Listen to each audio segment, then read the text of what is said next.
timeless beauties and new faces. In this episode of Videofashion Models, meet the model muses who inspire the industry. For Heidi Klum, designing for Jordache was a natural fit for her mega modeling career. With Jordache, I was their model. They asked me to do one of their campaigns.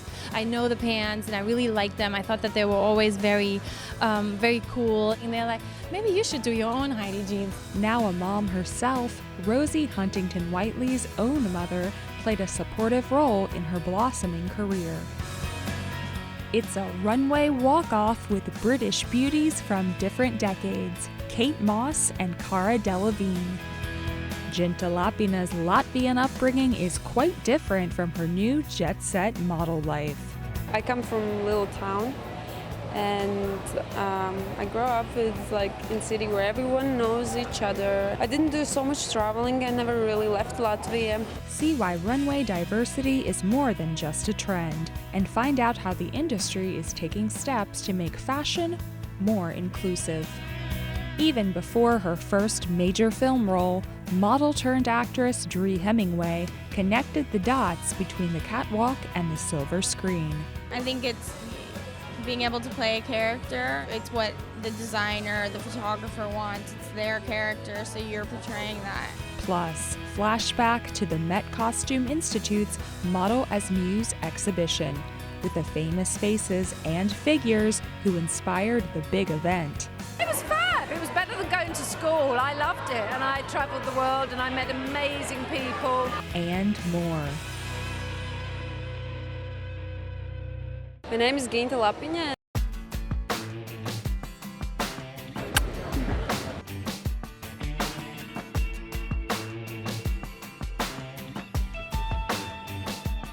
My motor agent discovered me on the street, just walking, and he came up to me. He told me that I have potentials, that I could try. That's how it started.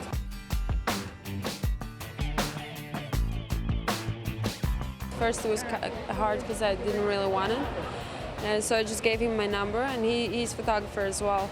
And then one day he invited me just to take a couple pictures, and that's how we started. I was like, okay, why not, I will try. I didn't know what it is to be a model. It was something for me totally different. I never, when I was a little girl, I didn't know what's really fashion and all that, so it was hard for me to switch. So basically they just put me from my little country Latvia in big city in New York, and I was on my own, and I love it. I love it now. How it's grow up in Latvia, it's very simple.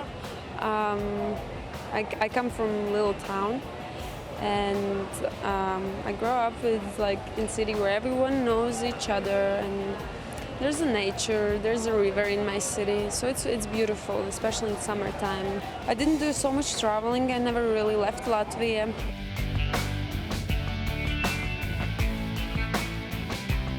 My mom always kept me on to be focused, and it helps a lot, family. The words she says, it's no matter what, you always know there's people who love you, who are waiting for you at home, and you always have backup plan. You always have a place to go, so it all matters, and it just makes me keep going, because you always know, in case I'm gonna, go back home. But right now I just want to keep going to the end. I did Jason Wu, Derek Lam, Narciso Rodriguez today. Then I did Donna Karan. I closed DKNY. Tomorrow Anna Sui. I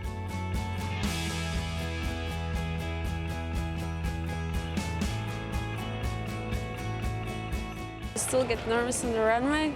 The other day I did Jason Wu show, a very long dress. I mean, it's beautiful, and it's just you get a little nervous. You don't want to step on the dress, anything can happen. Yes, I'm interested in a lot of things. I paint as well, and I'm working on maybe open gallery next summer.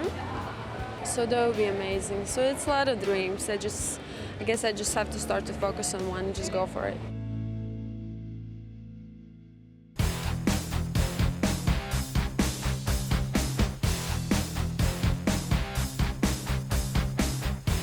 90s supermodel Kate Moss and current industry favorite Cara Delevingne go head-to-head and toe-to-toe in a runway walk-off.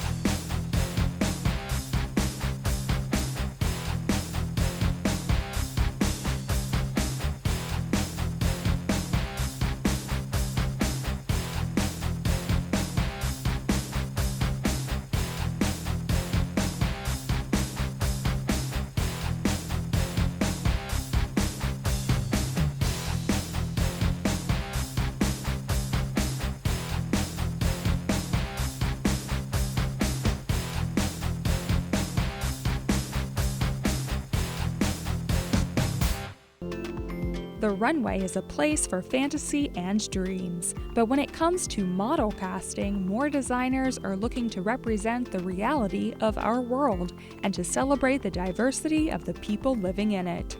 With each passing season, the fashion industry continues to make progress, with many designers pushing for inclusivity on the catwalk. People sometimes think, oh, fashion, it's so frivolous and it's just about how you look, but really we're a business that works with a lot of immigrants, that is run by women in many cases, LGBT community, so it encompasses a lot of oppressed people who need to band together to subdue and oppress the man, okay? So let's get it together, people.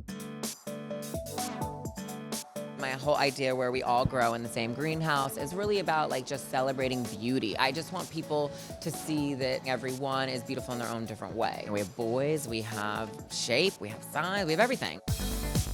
It's like a princess dress. I absolutely love it. And it's really exciting because, you never really see curvy girls in a gown. So I'm excited to watch. Plus size women represent 15% of the shoppers, and people blame the customer like, oh, she doesn't shop a lot. It's like, no, she doesn't have anything to buy. I like that he continued his philosophy of being really inclusive and having all sizes on the runway, and also having this message about being stronger in color, which was all over t-shirts of the people as you walked in. Our casting is a direct representation of the reality of our environment. It represents everything and everyone around us in this city. Why not try to do something different? Why not try to be inclusive in body forms and body shapes and heights and everything? But why not? Let's start a conversation. A lot of times people come to shows and they're just looking at the clothes, and I think the model just becomes an instrument or a thing wearing the clothes, and it's hard to see them as people. And I wanted everyone to hear what these women had to say and to see the woman in the clothes. See my spirit, see my intelligence, see my power. Every season, it's my most important thing, diversity throughout everything, inclusion of everything. I can't stand it when I see shows or collections that are just really geared towards one genre of person. I kind of want everyone to have a good time. I think having some different array of models is a fantastic showcase of the fact that people are different. What is perfect? Perfect doesn't exist. Embrace your body, embrace yourself. It's not about making a statement that's splashed across the clothes. It's making a statement when you wear the clothes that you wear them and you wear them with great confidence. And that's really what beauty is all about. Charming the fashion world for the past decade, British beauty Rosie Huntington Whiteley fell into modeling in a funny way. I started when I was 16 years old. I had to do work experience at school, and I wanted to be a fashion stylist. And I live in the country, I was from the country, and I didn't know how to get involved. So I wrote to places, and I wrote to modeling agencies. And I went and was an office intern in a modeling agency in London, and they were like, no, you should be a model. I was like, okay. Yeah, so it's a funny story. Usually they find us, but I found them in a funny way.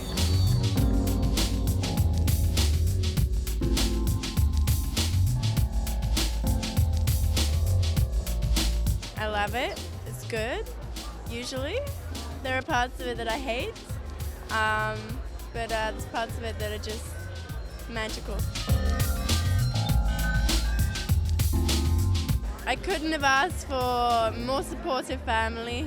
My mum absolutely loves this. She wanted to be a model, so she she kind of lives through my footsteps and she loves it. She's really passionate about it. My dad's very chilled about it. My brother and sister love it. They're really supportive.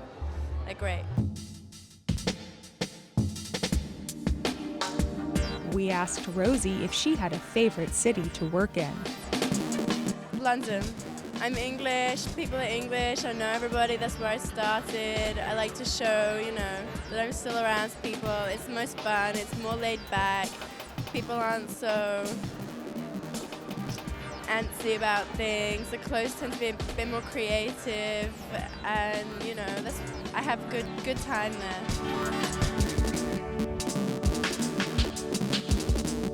How does it feel when you're on the runway?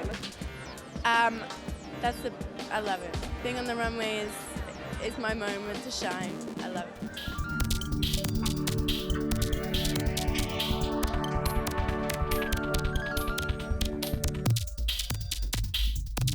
Rosie has since expanded her personal brand with fashion collaborations including Marks & Spencer's and Paige Premium Denim, and her latest venture, Rose Inc., an online beauty and skincare destination.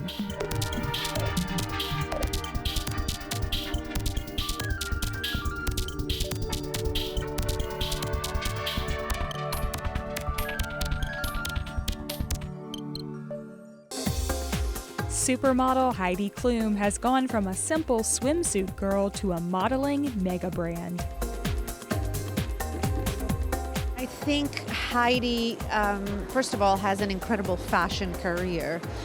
She has been with Victoria's Secret for some time now. She was constantly asking her agent if she can get in to see Victoria's Secret, and they were saying, you're not ready. So finally I saw her for a casting, and she was perfect. She had straight brown hair, great voluptuous body, and we thought she looked a lot like Elle Macpherson. Like the Aussie beauty, the young Heidi Klum made a name for herself with Victoria's Secret and Sports Illustrated. Heidi parlayed that popularity into a multitude of business ventures, as well as hosting duties on a top reality show. She's had the perspective of the fashion industry. She has an understanding of what it's like to be in this industry. And I think that's part of the strength that she has in being the host for Project Runway. Yes, she has seen it through the eyes of a model, even in her own business as a jewelry designer. She's had that experience that is very important to understand what it takes to really make it in the business. She's grown into not only a great model, but a spokesperson and a television personality, and she really took her talents and expanded them. She's always up for anything.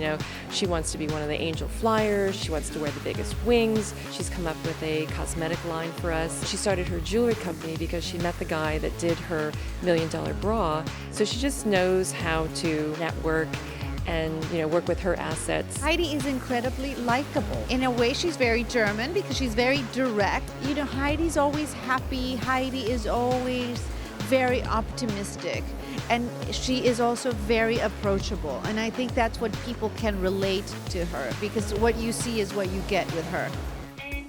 And that was made clear when the German beauty launched another one of her many collaborations, her collection for Jordache jeans.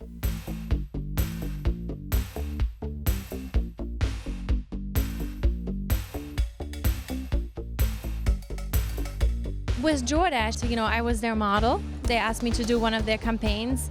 I know the pants and I really liked them. I thought that they were always very, very cool, and people remember Jordache for so many years, like a big powerhouse. And then, we kind of got talking, and they're like, maybe you should do your own Heidi jeans then, And I'm like, yeah, maybe I should. I got to do what I wanted to do, so I could pick the washes and the design for the pockets. Want to see my pockets on my butt? I know, I've been doing that all day. I wouldn't say that my things are like, high fashion runway pieces. I think that they're very wearable pieces. Those are pieces that I wear when I run around, but I still want to look cute and I still want to look stylish. When you're just a consumer and you buy things, you have no idea what goes into the denim. I mean, denim is a huge thing. All the washes and things that they put on them. It's very interesting, and I love all that process. I do definitely see, the fashion industry from all the sides. And when I think about when I started, I used to be always the fit model for a lot of the designers. I would literally be in a room from morning to night, and I could never say anything. And they would put me in all these outfits, and, they were like, always, oh, this has to be tighter and shorter and different color. And now I can, choose those things, or it's just fun that I can really see everything. But that time was fun too. So I like that I really got to, climb from the very bottom. It's been a fun journey.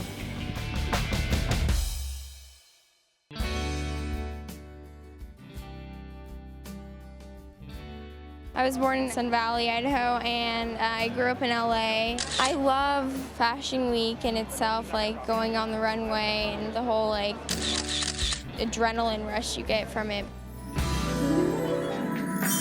I'm Dree Hemingway, great-grandfather Ernest Hemingway, mom Mariel, and my aunt is Margot, who's a gorgeous model. I started when I was younger. I did the Haute Couture Crayon Debutante Ball in Paris, actually. I finished high school and then I went to acting school for a little bit. Just got drawn into doing this again. I really appreciate fashion and designers. I used to be a ballet dancer, so I love movement. I think it's being able to play a character. It's what the designer, the photographer wants. It's their character, so you're portraying that. I've always been a performer. I grew up watching my mom make movies. I think eventually I'll get into acting, but right now I really enjoy this. I think Carl's amazing and such a sweetheart. Carl's very cool. His designs are very wearable. Oh my God, that was so fun, and Stephen Jones made my crown. That was one of my favorite shows I've done. It was kind of frightening though, because they played Here Comes the Bride, and I was kind of scared, and Henry was like, oh, I feel like I'm giving you away. And he got all emotional, and then I got all emotional. I just moved from the Lower East Side to the West Village. Right before Fashion Week started, I just moved in. I just got my couch, and then I was on a plane the next day, and I was like, oh. I sat on my couch for a whole hour and a half, like, oh, this is really good. I was like, okay, and then out.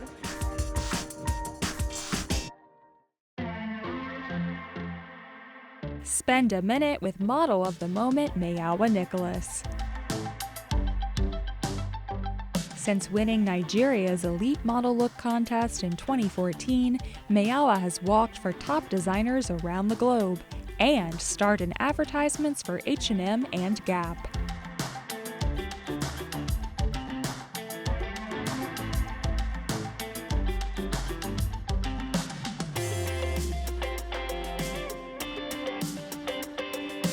At just 20 years old, it looks like this runway rising star has many catwalks and campaigns in her bright future.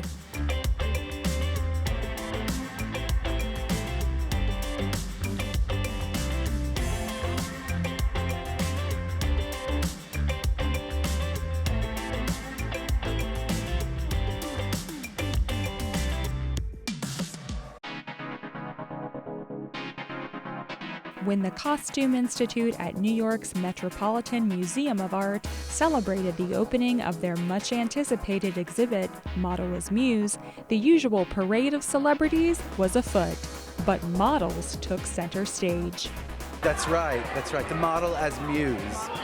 Right, I only know models as pains in the butt for the most part, but no, I'm just teasing. It's about time. I think we've all been looking forward to this day. Well, I'm honored, and it was such a wonderful time when I was a model, and with Vogue. I think it's a fantastic job, and I'm really grateful that I'm a part of this. It was fab. It was better than going to school. I loved it, and I traveled the world, and I met amazing people like Fred Astaire and Andy Warhol and Paul McCartney, and extraordinary. I'm so excited that they've decided to really focus on the model. Tonight could be a kickoff to really truly bring her back.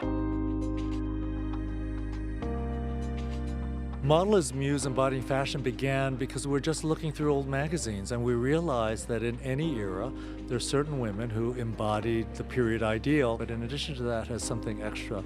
She also has a distinctive identity and she's able to interpret the clothes in a way that makes them not simply provocative and seductive, but something that women can identify with.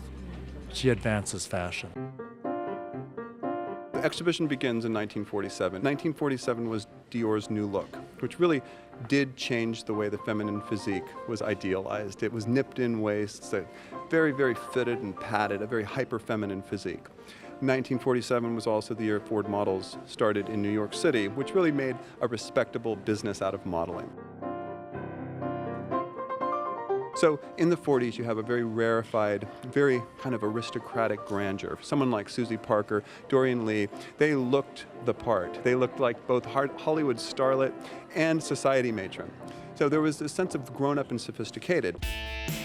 In the 60s, that goes right out the window because it's about the girl, it's about sex, drugs, rock and roll, it's Twiggy, it's Penelope Tree, it's the scene, and youth culture takes over. So in this sense, the body type, the ideal, that youthful, juvenile beauty almost, long legs, slim, not too voluptuous, that body type was actually reactionary against the mature sophistication of the 50s.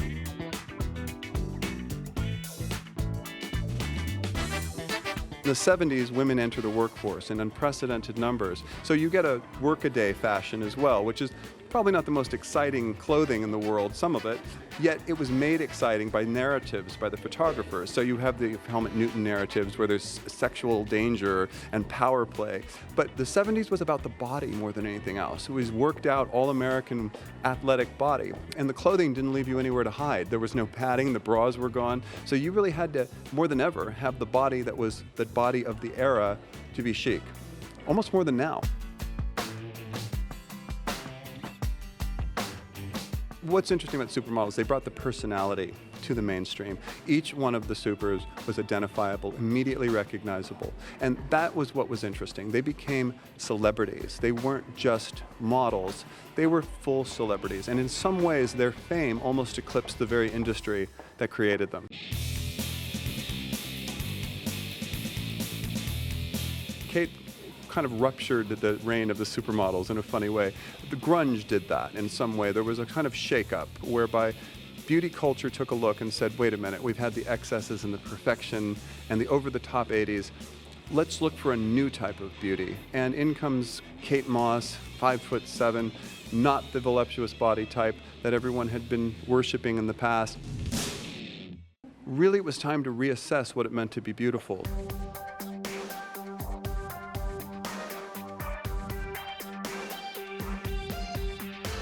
The point, of course, of this exhibition is seeing it through the lens of the fashion model, her history. It's amazing, but the fashion model hasn't been the focus of an exhibition as a profession in all of these years, and yet she's so important as a contributor to what fashion is, how we perceive it.